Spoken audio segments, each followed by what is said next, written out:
I don't think I do it good. Arsenal started like house on fire. We do it if Signing number 2 for this new era. in any rush, cause I'm finally getting it. It's Judgment Day, people. Self-made, yeah. Yeah! What did your boy tell you? It was never in doubt. Never in doubt. Don't believe in any luck, I believe I'm self-made, yeah. Now then, people, welcome back to the Just Joe Football Show, and it's time for your Leeds versus Southampton post-match chat, post-match review. Before we get into it, as is always the case, please do smash a like, subscribe to the channel, get your comments in, and of course, hit the notification bell. There'll be some more watch-alongs tomorrow for some more Premier League games. Listen, if you're coming on and expecting sort of a rant, like, I'm not going to do that. Like, for me, it sounds mad, but I'm sort of okay about it. I'm trying to see the bigger picture. It's 4 points from the first 2 games. It's good from Leeds United. Of course, no team really, when you're 2-0 up, should be throwing a lead away. But this is the Premier League. You know, you've got to be on it. Why do I think we threw that away? Look, Jesse has to take some of the blame. The substitutions were reactive, not proactive.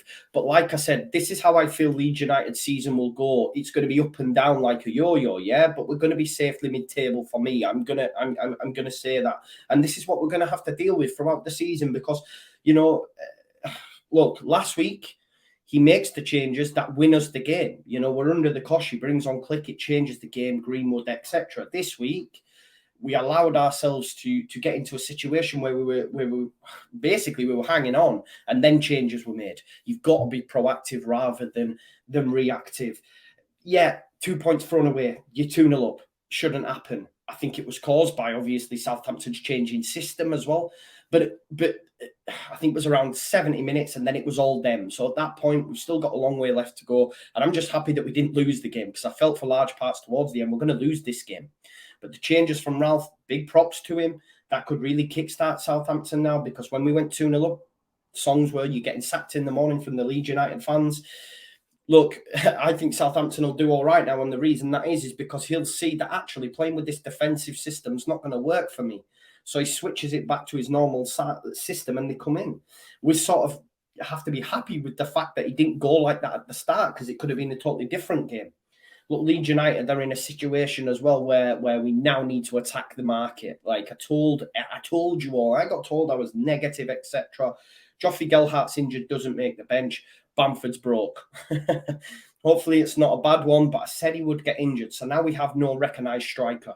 We have no recognised striker. I was getting told yesterday that we had 5 at the club in a stream that I did. Where are they? Where are they? Because Leeds United don't have a recognised striker. So for me, I want a striker in the door by Monday. You know, people say, oh, we can't have knee-jerk reactions, etc. And you might laugh at me, but you've got Shea Adams, you've got 2 strikers going to Forest, and Neil Maupay and Emmanuel Dennis that are there between 15 to 20 million that Leeds United could attack. Then we won't have an issue. We need to bring someone in. So I think Bamford could be off for a layoff. You've got Joffrey, who continuously gets injured since he's been here. We now have no recognised striker. And I said, if we get to a situation where Dan James is leading our line, we're at shit creek. We're 2 games in, and it's already happened, folks. It's already happened. So the club now, I said the only way we would do business if things went tits up in terms of injuries or results. Results are fine. 4 points from 2, that's fine. We're 4th in the table, man. I know it's only 2 games in, but I'm not worried. I'm not concerned. I think Leeds United stay up. We'll be all right. We'll be all right. There's teams that have played twice and haven't looked great and have got 0 points. We're good, yeah. That's, you know, my confidence on that is unwavering. But, you know, injuries have now happened. We now need some additions. We need a striker and a left back. It's fact. We need a striker and a left back. You know, the goal from Kyle Walker-Peters comes down that side. You know, it's a decent finish. Joel Rebo as well leads all over. He does well to finish it. I thought he, you know, kept on it too long. But listen, overall, like, I'm okay. And the reason I am as well is, like I say, we've got 4 points, and also Rodrigo's scored 3 goals. You know, people were coming at me. Listen, I'll say when I'm wrong. He scored 2 good goals today. Okay, well, I say good goals. He nicked one off 50p at Pascal Strout, didn't he? But listen, it's 3 goals. That's a striker's instinct.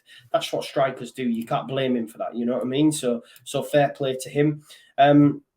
You know, just some individual shouts as well. I thought Jack Harrison was great. He ran himself into the ground. There was a ball through that came from Sekou Mara. I mean, that ball through for that goal, like Jack Harrison's fan wanting, but by that time, Jack Harrison's paggered. Jack Harrison shouldn't be on the pitch. I'd even argue Aronson shouldn't be on the pitch because them two lads have ran themselves into the ground.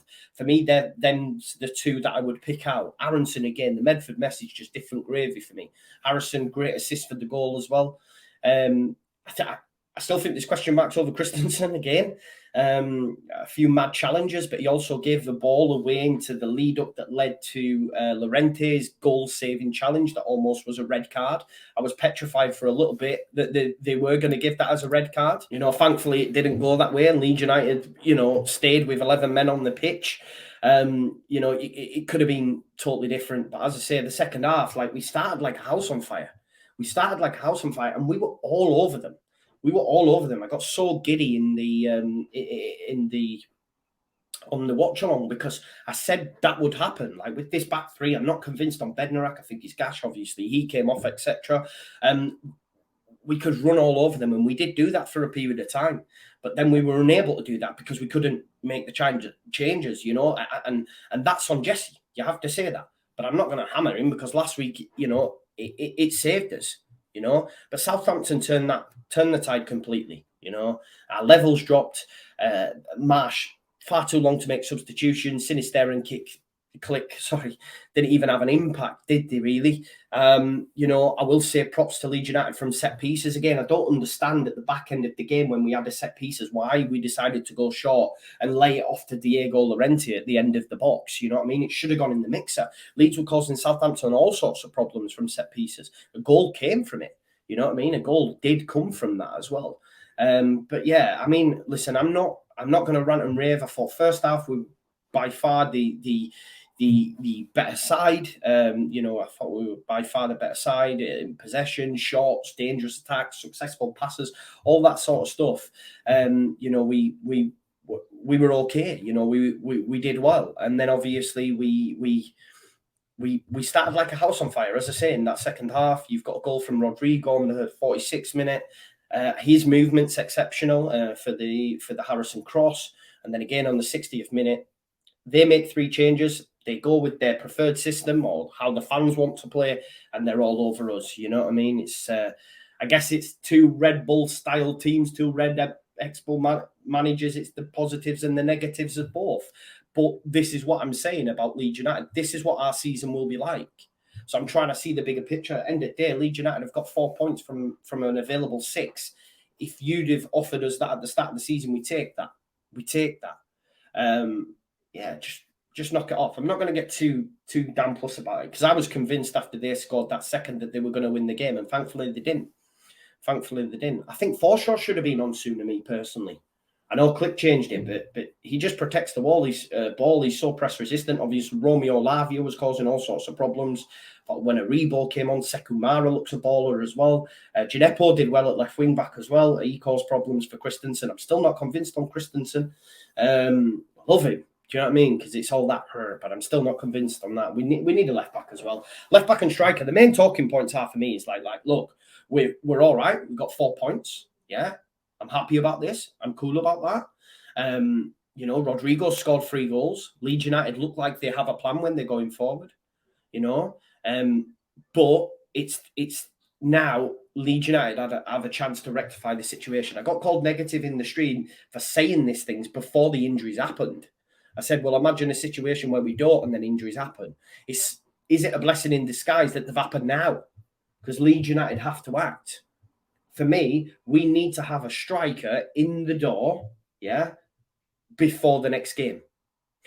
He might not start because he might not be used to the system, but he needs to be in the door because Dan James or Rodrigo, someone, I mentioned it, we need a centre forward in by Monday on social media, reactionary post, and someone said, what, like Rodrigo, Spain's number 9? I mean, come on, don't let them 2 goals shroud your judgment. If Leeds United would have won this game 2-0, people would be saying we don't need a striker, we've got Rodrigo. We still need a striker, fact, regardless. Chelsea up next. Listen, if we can get a point, it's huge, and even if we're at home, but they're not in great form. They don't look that great. So we could get something, but we're not expected to get out. But that's fine, 6 points would have been amazing. This is how our season's going to unfold for me. Be up and down like a yo-yo, but you've just got to take the rough with the smooth. Smooth in the first half, smooth last week, a little bit of rough, but listen, we still got a point. We take a point away from St Mary's. It's decent. It's decent, you know. Look at the other teams that we're competing with that might be down there. Everton, 0 points. Southampton, 1 point. They've got a tough run coming up next. They've got Leicester City, Man United. You know, all these other teams. I'm not convinced on Nottingham Forest. You know, Bournemouth got battered today. Expected, of course. Fulham failed to win after missing a penalty. Dems are going to be down there. We'll be all right. Yeah. I don't know if you're expecting a rant, but it is what it is. I'm sorry for wearing the vest. Listen, I hope you've liked the video. Thank you for supporting the channel as always. Join me for the watch-alongs tomorrow. Like this video if you can. And yeah, enjoy the rest of your weekend. Don't be too downhearted. Take the rust with the smooth. 4 points on the board. And we move. Thanks as always for watching. I'll see you in a bit. Peace out. Leeds, Leeds, Leeds. I don't think I do it. Arsenal started like a house on fire. Signing number 2 for this new era. It's Judgment Day, people. Yeah! What did your boy tell you? It was never in doubt. Never in doubt. Don't believe